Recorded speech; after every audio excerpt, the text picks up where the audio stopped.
UKSM penyakit dalam RSUD Dr. Muhammad Husin Palembang, dan juga banyak jabatan yang lain juga sebagai Korwil Penafi Sumbaso, Ketua Idris Cabang Palembang, dan Koordinator UKSS Kejar Hipertensi PB Pati. Untuk itu kami persilahkan Dr. Suhaim. Ya, silakan dan waktunya dulu.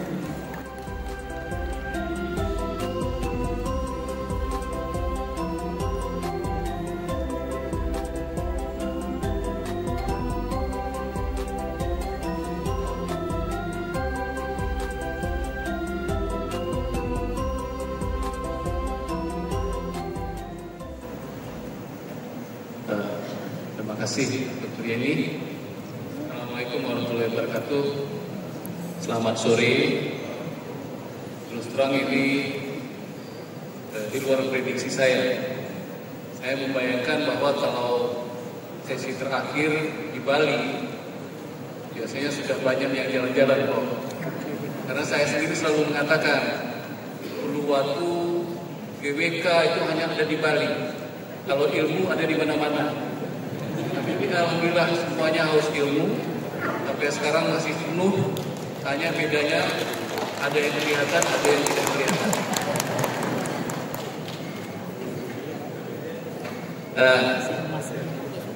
Tadi ada yang minta pantun, tapi karena di Bali kita tidak usah pantun. Ya, besok kita pantun.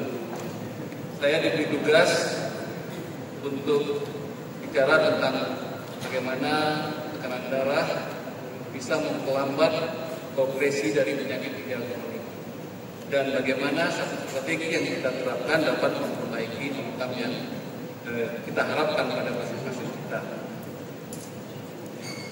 Terus terang, Bali merupakan kota yang paling sering saya datangi selain Jakarta. Ini kenangan pertama saya 31 tahun yang lalu, kita ada Kopardi di Bali. Saya ke sini dan saya ingat ternyata hanya ini saat saya berjalan keliling Bali. Biasanya saya hanya datang misalnya ke hotel Westin, itu istirahat, selesai. Ini kenangan saya yang selalu saya ingat. Tentu kita mengerti bahwa kalau kita bicara tentang hipertensi dan CKD, ada hubungan yang sangat erat antara keduanya, dan kita kadang-kadang bingung untuk menentukan apakah ini sebab atau akibat. Bahkan kadang-kadang ini saling menguatkan. Dan prevalensinya berkisar antara 60-90%, tergantung dengan penyebab dari penyakit ginjal kroniknya. Kalau penyebabnya adalah hipertensi, tentu hampir 100% akan terjadi hipertensi. Dan kontrol tekanan darah sangat penting untuk memperlambat progresi dari penyakit ginjal kroniknya sendiri dan untuk menurunkan risiko kardiovaskular.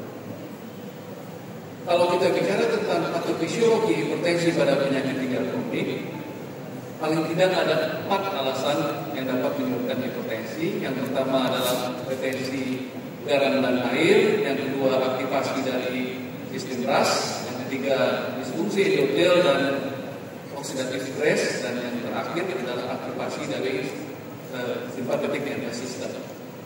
Kalau kita lihat pada gambar ini, bagaimana dengan penurunan massa glomerulus itu dapat menurunkan ekstraksi dari natrium sehingga terjadi retensi garam, akhirnya terjadi stiffness dari arterial dan terjadi volume ekspansi dari ekstraseluler sehingga meningkatkan tekanan darah.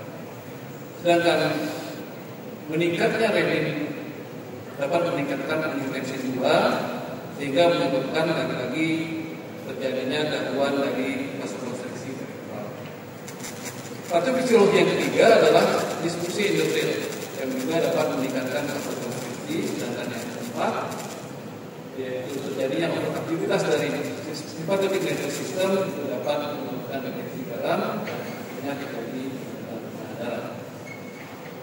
Lebih lanjut kalau kita lihat pada gambar ini, bagaimana hubungan antara hipertensi dan gangguan ginjal menyebabkan banyak hal yang terjadi seperti yang saya katakan tadi, inflamasi vaskuler, kemudian stiffness dari vaskuler, meningkatnya aldosteron, kemudian terjadi vasokonstriksi dan lain-lain. Dan di lain pihak, dengan meningkatnya sistem RAS, itu akan terjadi penurunan GFR, kemudian peningkatan angiotensin 2, terjadi penurunan nitric oxide dan peningkatan ROS, sehingga kembanglah yang menjadi end-stage disease. Beberapa sitokin dan marker inflamasi juga ikut berperan. Kita lihat di sini, selain dari interleukin 2, ada alpha, alpha beta, dari pH, ROS, TGF beta, dan semuanya ini dapat mengganggu berbagai jenis sel yang berada di ginjal, seperti sel mesenial, sel podosis, dan semuanya ini meningkatkan progresivitas kronik. Pertanyaan dari tadi, kira-kira bagaimana cara kita mengukur? Apakah ada keistimewaan lain? Dan berapa target sebenarnya untuk hipertensi pada penyakit kronik? Ini Dr. Freddy sudah menjelaskan, ada 30, ada yang 120. Maaf, ini adalah foto jepretan dari Dr. Apa? Dewi Gantian pada tahun 2012 yaitu di Pantai Sanur. Kalau kita lihat di sini, ini hampir sama dengan bagaimana cara kita mengukur tekanan darah pada hipertensi pada umumnya, tapi jarang kita lakukan. Kita harus menyiapkan misalnya 30 menit sebelumnya kita tidak boleh minum kopi, tidak boleh merokok, kita harus mengosongkan bladder, harus istirahat. Jarang sekali kita lakukan di rumah sakit. Tekniknya juga bagaimana kita bisa mengkalibrasi dan memvalidasi alat kita. Kemudian kafnya itu harus sesuai ukurannya, tidak boleh ada pakaian di bawah kaf. Kemudian kita harus palpasi, lalu kita lakukan beberapa kali ukuran dalam 1-2 menit. Ini alhamdulillah jarang sekali. Dan target tadi ada beragam, 20, ada 130. Ini beberapa guideline yang menyatakan mulai dari DSM-8, ada yang membedakan antara proteinuria dan tanpa proteinuria. Semuanya rekomendasi terapi adalah IS dan ARB, ada yang 140-190, ada yang 130-80. Namun mulai dari Juni 8 2021 berdasarkan rekomendasi dari KDIGO 2021 menganjurkan satu guideline for all CKD, yaitu tekanan darah 120. Beberapa waktu yang lalu waktu kita presentasi ini, apakah mungkin 140 saja sulit, 130 sulit, apalagi 120. Tapi itulah yang juga dikuatkan pada guideline pada tahun 2024, ya, adalah untuk pasien CKD yang tidak menjalani dialisis, maka target kita adalah kurang dari 120 ml/ARS. Ini adalah pertemuan kita seperti ini tahun 2012, yaitu 12 tahun yang lalu. Ini ada masih muda-muda sekali, dan ternyata pada waktu itu saya berkesempatan untuk nonton Devdan. Sekarang pun masih ada Devdan itu di Bali Nusa Dua Theater. Kalau ada yang belum pernah nonton Devdan, bagus sekali. Silakan nonton Devdan besok malam. Ya, malam ini ada kejutan yang menarik. Bagaimana treatmentnya? Sama seperti yang lain, kita harus melakukan terapi non-farmakologi, juga sudah dijelaskan oleh pembicara sebelumnya, dan pilihan tetap ACE dan ARB. Kalau yang non-proteinuria adalah bisa ACE dan ARB, kalsium channel blocker dan kreatin dan baik. Kemudian bisa kita tambahkan yang lain-lain dengan mempertimbangkan umur, ras, komorbiditas dan obesitas. Ini adalah intervensi gaya hidup yang kita anjurkan, ya.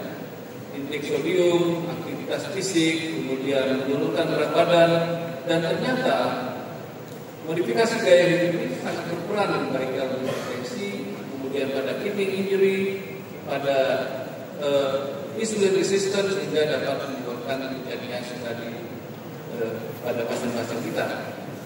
Dan ternyata lifestyle ini hanya mudah dibicarakan, tapi tidak mudah untuk diikuti. Ini adalah penelitian tahun 2022 yang mengatakan ternyata sebagian besar pasien-pasien kita sulit untuk melakukan modifikasi gaya hidup. Sedangkan untuk treatment, kita sudah sama-sama mengetahui UIS dan ARB masih ada, walaupun kita banyak lagi yang menggabungkan antara ACE, ARB dan dihydrogenase dan itu tidak bisa lagi. Dan yang paling penting adalah kita harus melakukan check and detect bagaimana sensitivity dan bagaimana komplikasi terhadap hal ini. Ini juga ada KIPI Internasional 2024 guideline yang baru tetap mengatakan bahwa ACE inhibitor dan ARB itu adalah obat pilihan kita dan tidak boleh mengkombinasikan dengan pilihan obat yang lain. Saya ingat kadang-kadang kita zaman dulu masih sangat takut untuk memberikan ACE dan ARB pada pasien-pasien penyakit ginjal kronik. Bahkan dikatakan kalau sudah triglycerida itu sebaiknya tidak diberikan ACE dan ARB. Tapi kalau kita melihat dari guideline ini, ternyata memang itulah pilihan utama. Ini WCPM di Bali tahun 2016 juga kita hadir dan saya berkesempatan kembali sekali ditemani oleh dua guru di Bahu. Apakah benar kalau kita melaksanakan hipertensi juga dapat memperbaiki laju filtrasi glomerulus? Ini adalah penelitian yang cukup lama tahun 2000 oleh Pak Kris yang mengatakan bahwa pada pasien-pasien yang hipertensi yang tidak terobati maka KFR-nya akan melaju dengan cepat. Dan semakin rendah tekanan darah, apakah itu tekanan darah sistolik maupun diastolik, itu akan terjadi perbaikan filtrasi glomerulus. Namun demikian, berbagai studi belakangan dikatakan bahwa kalau dia terlalu rendah juga tidak. Jadi inilah yang menyebabkan kadang-kadang target tekanan darah kita kadang-kadang lebih rendah. Ini juga pada penelitian yang sama dikatakan ternyata pada pasien-pasien diabetes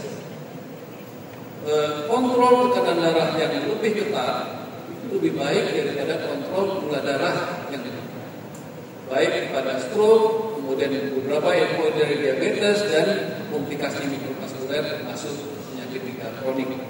Jadi oleh sebab itu pada pasien-pasien DM, lain kita mengontrol glukosa darah, idealnya kita harus betul-betul mengontrol tekanan darah kita. Ini adalah berbagai penelitian yang telah diupayakan untuk bagaimana memperbaiki progresi dari ginjal kronik. Ya. Yang terbukti bermanfaat adalah ACE dan ARB.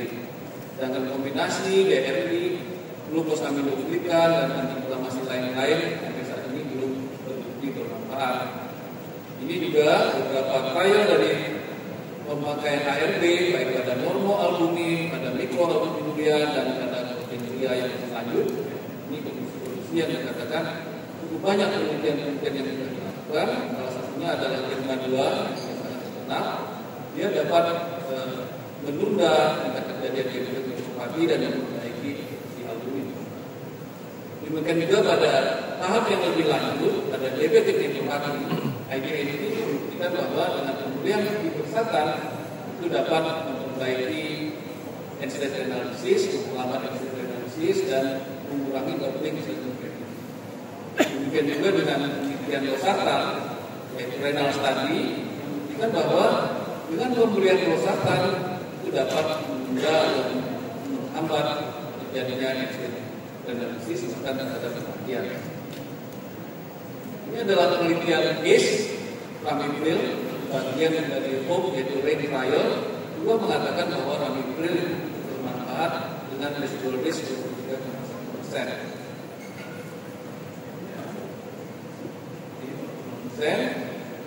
Mari untuk tidak menganalisis dari case tadi, katakan bahwa memang dengan menurunkan tekanan darah di bawah 130/80 itu dapat memperlambat progresivitas dari penyakit ginjal kronik ini. Jadi kalau kita lihat di sini, sistolik blood pressure from dari 120 dibandingkan dengan yang di atas 130.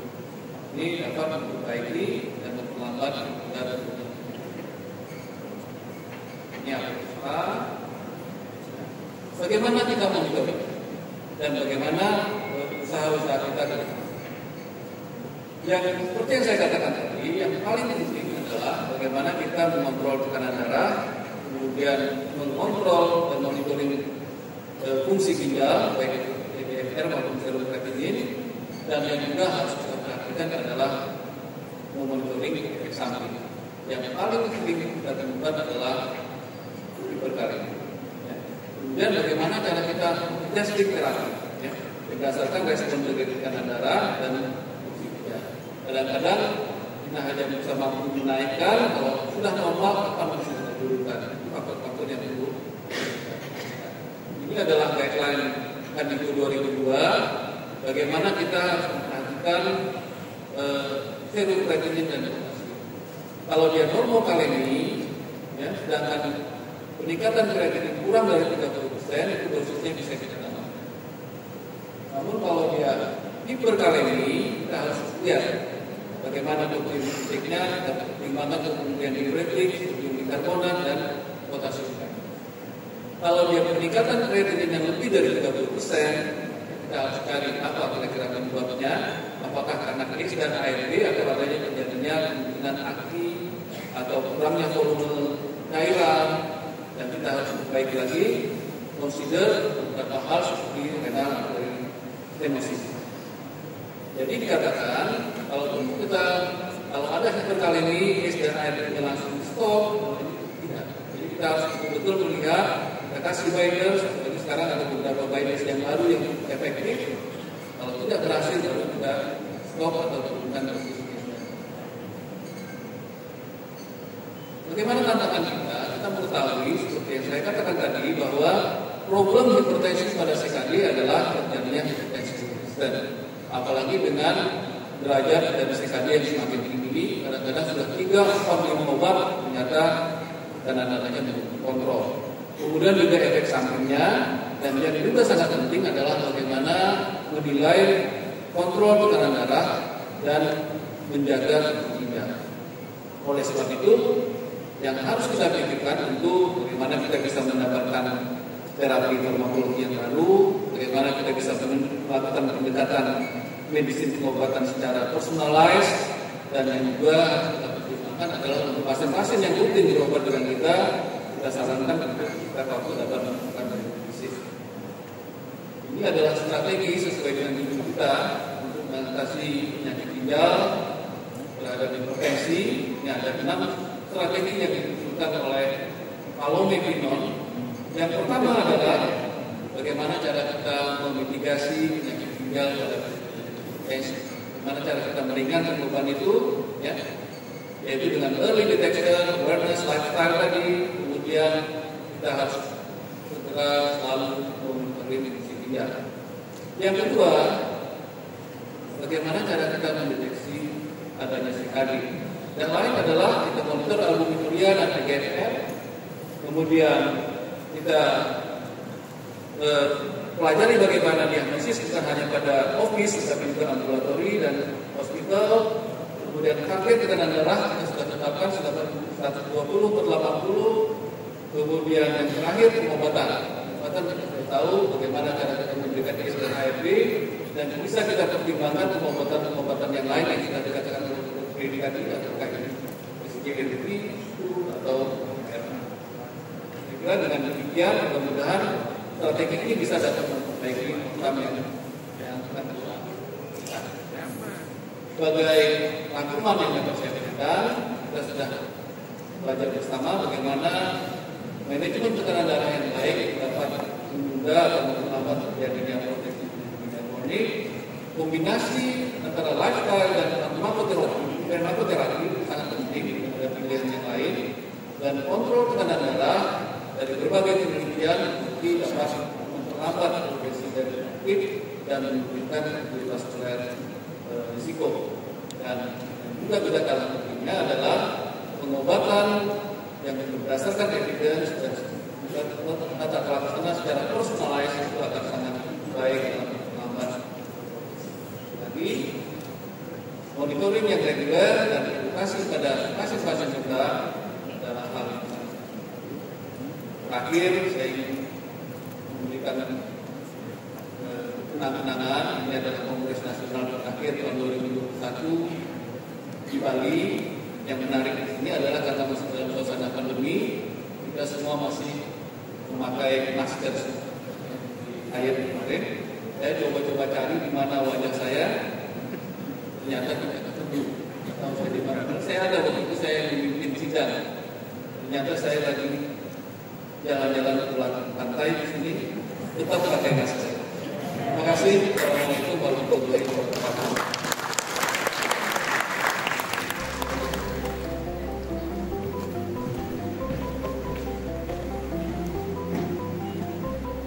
Terima kasih Dr. Zuhair yang sudah memberikan para materinya yang sangat lengkap.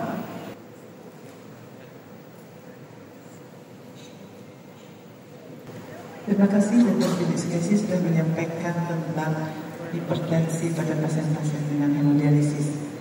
Baik, kita sekarang ke sesi diskusi. Kami persilakan untuk yang belum memberikan pertanyaan, silahkan diberikan dengan dialog. Ini ada satu pertanyaan ini untuk Dr. Fidiskesi. Anonymous juga. Bagaimana penggunaan klonidin atau dipilidin pada pasien hipertensi intradiabetik? Apakah diperbolehkan? Silakan.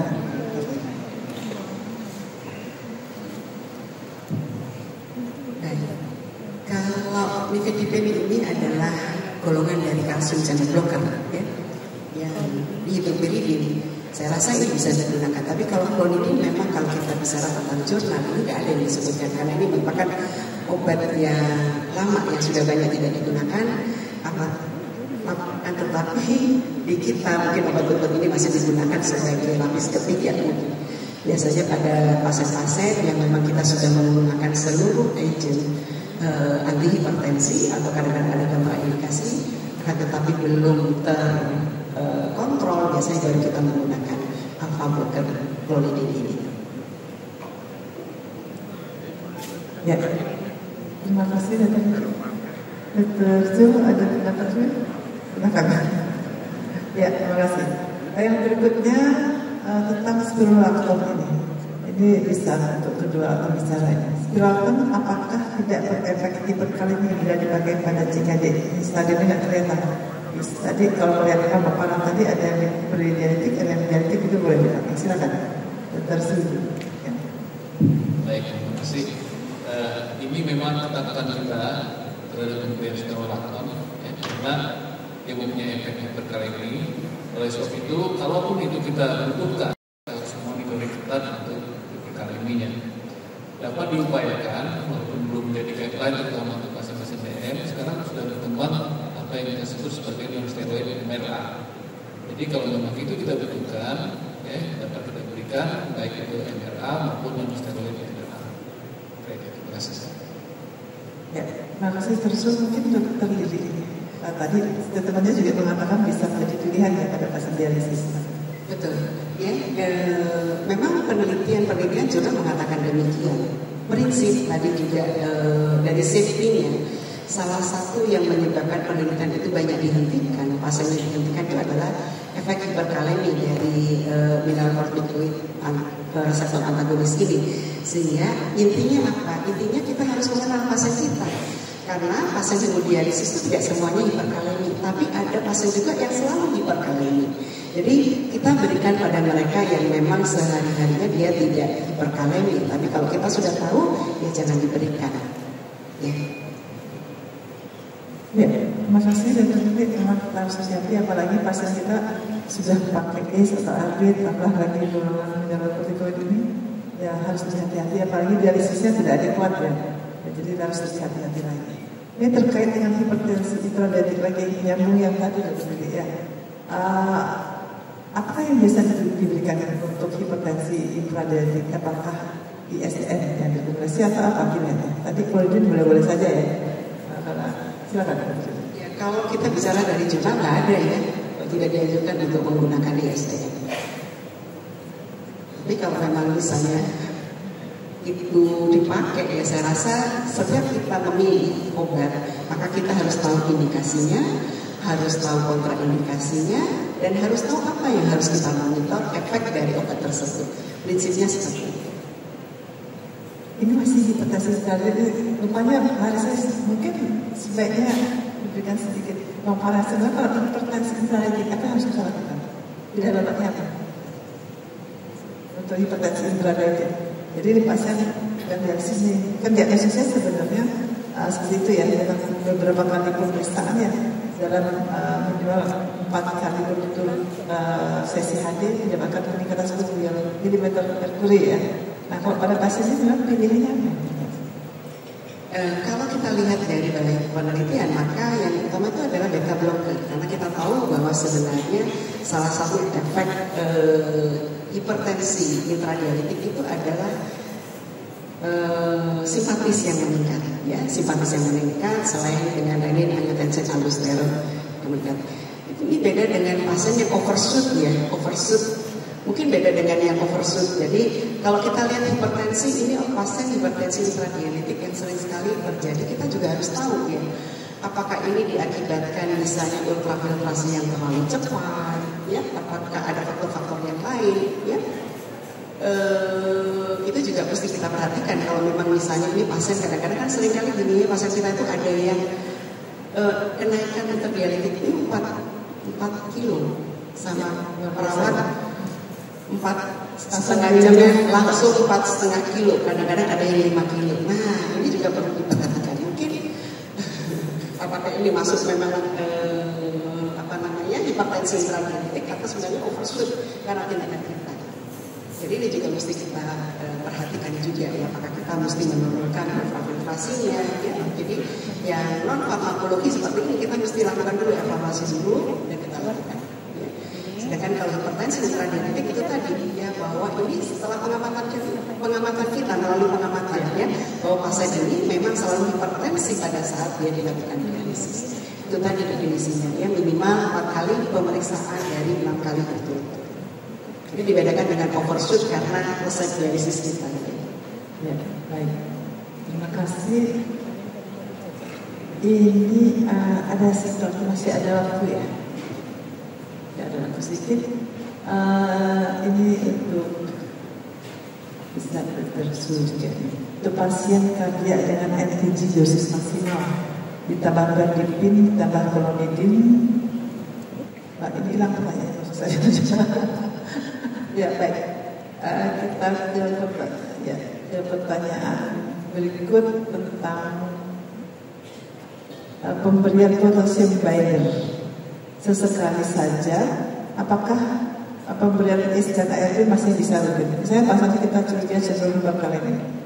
Ya kita tetap berikan ACE atau ARB, tapi sesekali kita berikan ini untuk mengikat kalium misalnya, potasium binder. Terima kasih. Jadi memang problem kita dalam penyakit ginjal kronik itu dan ketakutan kita adalah hipokalemi. Jadi kadang-kadang kita takut sekali memberikan obat, ACE dan ARB pun kita stop atau kita kurangi dosisnya sehingga efeknya terhadap kardiovaskular jadi meningkat.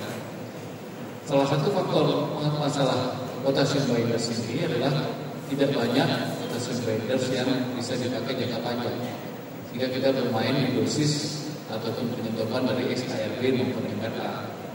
Jadi apakah tadi diberikan hanya suatu waktu? Tentunya kita memberikan sesuai dengan kondisi kaliumnya. Ya. Mungkin di sesi yang lain nanti ada potasium binders yang bisa dipakai sampai 1 tahun dan punya efek yang cukup baik. Ya. Jadi itu mungkin jadi pertimbangan, walaupun sampai sekarang pertimbangannya juga agak berat karena harganya masih mahal. Ya. Tapi kita lihatlah sesuai dengan kondisi. Kalau kaliumnya tinggi, nanti kan ada patokan di atas 5 sampai 6, di atas 6 gitu. Kapan kita harus stop, kapan kita harus mengurangi dosis, dan kapan kita harus mempertahankan dosisnya. Satu hal yang ingin saya highlight bahwa baik pada pasien PGK maupun pada pasien dialisis kita harus membatasi makan garam. Jadi yang ingin kita ingatkan, kadang-kadang pasien kita mengganti dengan garam diet. Jadi karena kita batasi makan garam, dia makan garam diet, dan tanpa kita sadari bahwa garam diet itu banyak mengandung kalium. Jadi untuk garam diet untuk pasien-pasien hipertensi dengan penyakit ginjal kronik itu tidak dianjurkan. Tapi kalau pasien hipertensi saja itu boleh, silakan. Bahkan dikatakan kalium sendiri itu dapat memperbaiki hipertensinya. Jadi beda sedikit antara penyakit ginjal kronik dan hipertensi dan penyakit hipertensi sendiri. Ada juga yang mencoba memakan obat-obatan herbal, itu kadang-kadang juga berbahaya untuk penyakit ginjal kronik. Jadi dia memakan herbal seperti belimbing, kemudian berbagai herbal pada untuk pasien hipertensinya, tapi hati-hati kalau dia sudah mengalami penyakit ginjal kronik. Terima kasih. Terima kasih Dr. Su. Kita masih ada waktu sedikit. Saya membacakan pertanyaan berikutnya. Ini menarik karena menanyakan tentang obat yang cukup lama dan terhadap menjadi pilihan karena tidak ada yang lainnya. Bagaimana penggunaan metildopa pada pasien dengan hemodialisis reguler? Silakan. Ini semua sudah dipakai ya, sudah, CCB sudah, beta blocker sudah ya. Metildopa boleh masuk?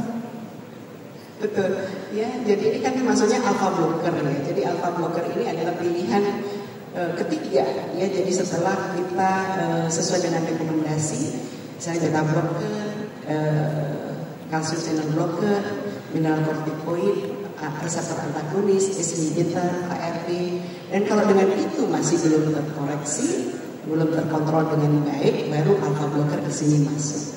Gitu. Ya, jadi boleh kalau ini memang tidak ada pilihan yang lain. Ya, tapi jangan sekali-kali memberikan metildopa pada pasien BPJS.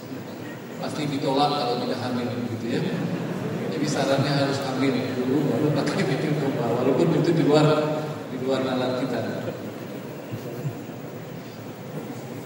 Satu lagi nih, kadang-kadang metildopa dikombinasi dengan klonidin ya. Jadi ini kan sama-sama alpha blocker ya. Jadi tidak dianjurkan untuk kombinasi klonidin dan alpha blocker dengan metildopa. Ya, baik, terima kasih Dr. Memang tata laksana hipertensi pada pasien hemodialisis sangat kompleks ya. Dan sekali kita berhadapan dengan tidak bisa terkontrol selalu dan jumlah THD akan naik terus. Dan kondisi ini kita harus berpikir hal yang lain yang mungkin banyak juga dilupakan, tapi saya mungkin sharing pengalaman ya. Beberapa pasien seperti ini sudah tidak bisa kita kontrol dengan baik, tensinya dengan segala macam transplantation sudah bagus ya. Jangan lupa ke terapi pengganti ginjal yang lain dengan CAPD. Pengalaman saya banyak yang akhirnya bisa bagus ya. Tensi terkontrol baik dan pasien juga bisa jadi aktivitas yang mungkin ada pendapat dokter setuju saya? Ya, setuju sekali ya. Banyak pasien-pasien kita yang betul-betul hipertensi resisten dan hipertensi refraktif yang diberi obat, setelah dia memilih untuk berubah menjadi CAPD, tekanan darahnya terkontrol dengan baik. Itu tentu banyak sekali. Baik, terima kasih. Kita masih ada waktu sedikit, mungkin dari sini dia, Prof, silakan Prof. Baru saya mau mengundang dari guru besar yang hadir untuk bisa berikan pendapat karena potensi ini begitu sering kita temukan dan kadang-kadang memang sulit kita lakukan kontrol. Silakan Prof. Switra. Terima kasih Dr. Yani, Dr. Su, Dr. Lili, sahabat-sahabat sekalian. Memang hipertensi diabetes ini sesuatu yang kompleks sekali. Kita sering dipusingkan oleh pasien-pasien ini di ruang dialisis. Kenapa begitu? Karena patogenesisnya kompleks sekali. Apalagi kalau pasien sudah dengan CKD-MPD, sudah jadi kalsifikasi vaskuler, pembuluh darahnya sudah mengalami kalsifikasi, arteri sudah mengalami kekakuan, sehingga obat apapun diberikan tidak ada. Saya setuju dokter ini, ya sudah kita beralih ke modal terapi pengganti yang lain, yang pertama. Yang kedua kita dokter ini jadi mengatakan beta blocker pada hipertensi diabetes. Saya pernah membaca sebuah referensi lebih baik alpha beta blocker. Carvedilol lebih baik dibandingkan dengan beta blocker karena carvedilol itu dia efek alpha dan efek beta, sehingga juga mampu mempunyai efek vasodilator yang kuat. Jadi dikasihkan carvedilol 25 sampai 50 mg, katanya menurut referensi yang saya baca itu berhasil. Nah, yang ketiga tentang metildopa. Metildopa itu Kumaha kita dari bukan alkohol, berarti dia telah ganglionic blocking agent. Itu efeknya lemah sekali. Jadi dosisnya sampai 50 sampai 250 mg. Satu tablet itu 25 mili, 250 mili, di dosisnya 3 kali, berarti tinggi sekali dosisnya.